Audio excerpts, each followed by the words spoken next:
थोड्या वेळाने तुम्ही मला पाहणार नाही आणि पुन्हा थोड्या वेळाने तुम्ही मला पाहाल. हे जे मी म्हणालो त्याविषयी तुम्ही एकमेकांस विचारता काय? मी तुम्हाला सत्य सांगतो की माझ्या बाबतीत जे घडणार आहे त्याने जगाला फार मोठा आनंद होईल. तथापि तुम्ही मात्र रडाल.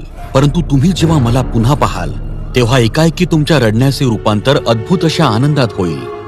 प्रसूत झालेल्या स्त्रीला होणाऱ्या आनंदासारखाच हा आनंद असेल. ती आपल्या बाळाला पाहते तेव्हा तिच्या दुःखाची जागा अत्यानंद घेतो व प्रसूती वेदना विसरल्या जातात.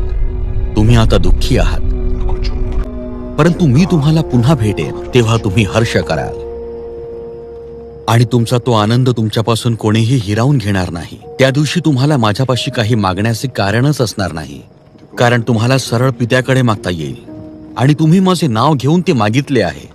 यापूर्वी तुम्ही माझ्या नामाने काही मागितले नाही, परंतु येथून पुढे माझ्या नामाचा उच्चार करून मागा आणि मग ते तुम्हाला मिळेल आणि तुमचा आनंद गगनात मावणार नाही.